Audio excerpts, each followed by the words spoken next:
di media pembelajaran online. Selamat pagi, Namo Buddhaya.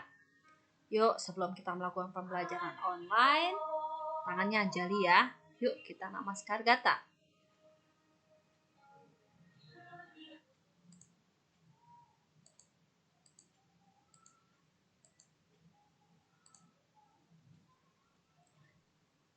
Arahang sama Sang Buddha Bhagawa Budang Bhagawantang Abiwademi Swakato Bhagawata Damo Damang Namasami Supatipano Bhagavato Sawaka Sangho Sanghang Namami.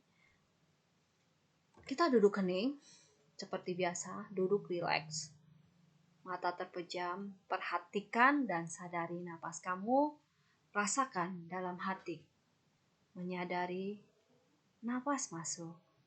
Saya tahu, saya bernafas masuk. Nafas keluar, saya tahu, saya bernafas keluar. Masuk, keluar. Napas masuk, saya tenang. Napas keluar, saya rileks, damai, tenang. Masuk, keluar. Duduk hening. Selesai. Tangannya anjali yuk. Kita baca doa. Terpujilah Tuhan Yang Maha Esa, para Buddha, para Bodhisattva, Mahasatwa. Aku belajar bukan untuk kesombongan dan keserakahan, tapi untuk mengikis kebodohanku. Semoga aku dapat belajar dengan baik dan benar. Semoga semua makhluk berbahagia. Sadu, sadu, sadu. Oke, kita lanjut dengan materi kita di part 2. Tujuan pembelajarannya adalah peserta didik masih memahami agama dan iptek, syarat-syarat pengetahuan dan ilmu pengetahuan yang masih dilanjutkan. Next. Lihat agama dan iptek. Perkembangan iptek ternyata tidak sejalan dengan perkembangan batin manusia. Itu betul. Karena iptek begitu canggih, tapi batin manusia semakin canggih, semakin merusak moral manusia di sisi positif dan di sisi negatif. Bahkan ilmu pengetahuan dapat mengkondisikan batin manusia itu bisa menjadi semakin merosot. Kemajuan ini dapat menjadi counterproduksi bila mana kemajuan ini tidak disertai oleh moral spiritual yang memadai. Hubungan agama Buddha dalam iptek yang sempat kita bahas di minggu lalu adalah menurut Albert Einstein di tahun 1879 dan 1955 dalam autobiografinya mengemukakan bahwa jika terdapat agama yang dapat mengatasi kebutuhan ilmu modern, agama itu adalah agama Buddha.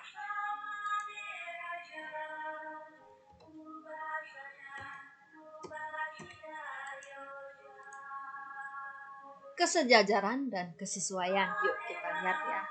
Agama Buddha tidak dibangun atas dasar keyakinan pada sesuatu kekuatan adikodrati. Artinya agama Buddha dibangun berdasarkan pasiko, bukan sesuatu kekuatan yang di atas.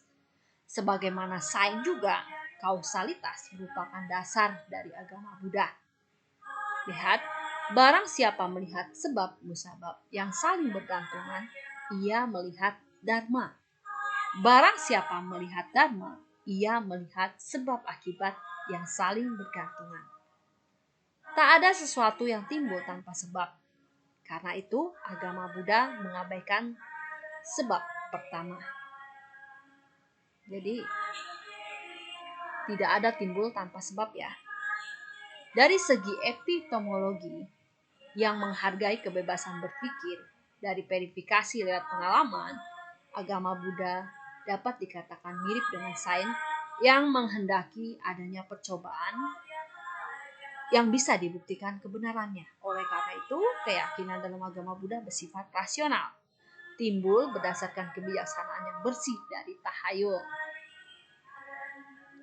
Penemuan sains dalam sejalan dengan ajaran Buddha adalah kita bisa lihat ada teori evolusi, kosmologi modern, misalnya ternyata mendekati apa yang pernah diajarkan pada zaman Buddha. Orang-orang masih percaya tahayul atau mitologi, sedangkan agama Buddha malah zaman dulu tidak percaya dengan itu, tetapi benar-benar dibuktikan kebenarannya. Pengaruh Buddhisme terhadap sains kita lihat di Robert Oppenheimer menerangkan posisi elektron dengan mengutip cara Buddha menjawab pertanyaan arahat setelah meninggal dunia. Ini loh. Jika kita bertanya, apakah posisi elektron tetap sama? Jawabnya tidak. Jika kita bertanya pada posisi elektron berubah bersamaan dalam waktu, kita harus menjawab juga tidak. Jika kita bertanya, apakah elektron diam? Jawabannya adalah tidak. Jika bertanya, apakah ia bergerak? Jawabannya tidak. Keterbatasan ilmu pengetahuan. Ilmu pengetahuan terbatas pada data yang kita terima melalui organ-organ indera. Ilmu pengetahuan berusaha untuk memahami dunia luar yang nyaris tidak menyentuh dunia di dalam manusia.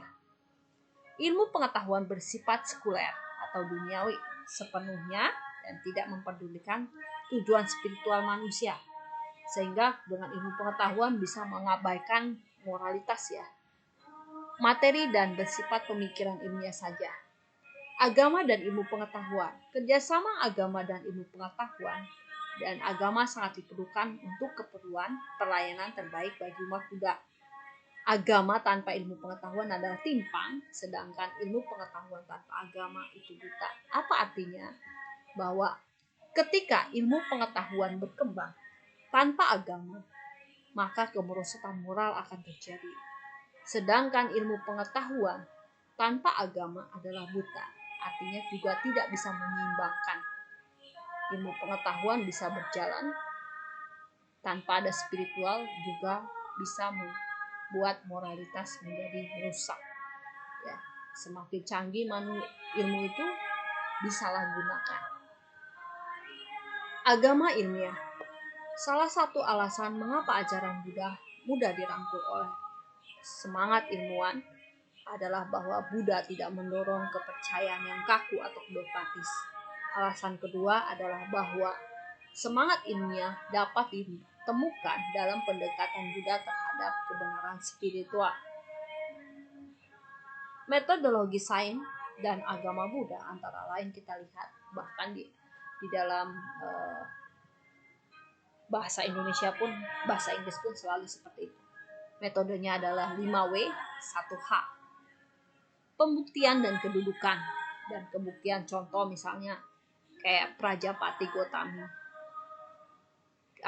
Kisah Gotami. Kisah Gotami menginginkan anaknya sudah meninggal, menginginkan anaknya hidup kembali. Itu pernah Anda dengar?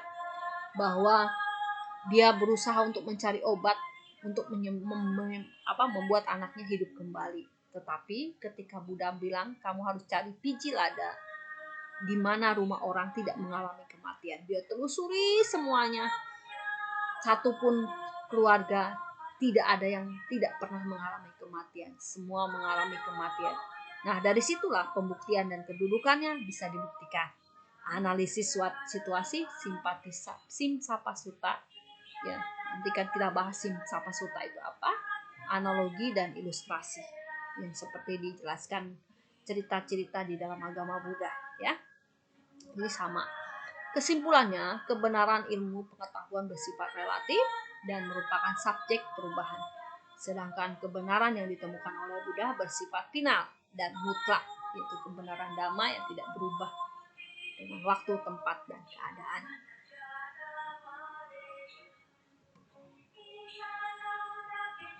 Oke, kita akhiri. Selamat pagi, Namo Buddhaya.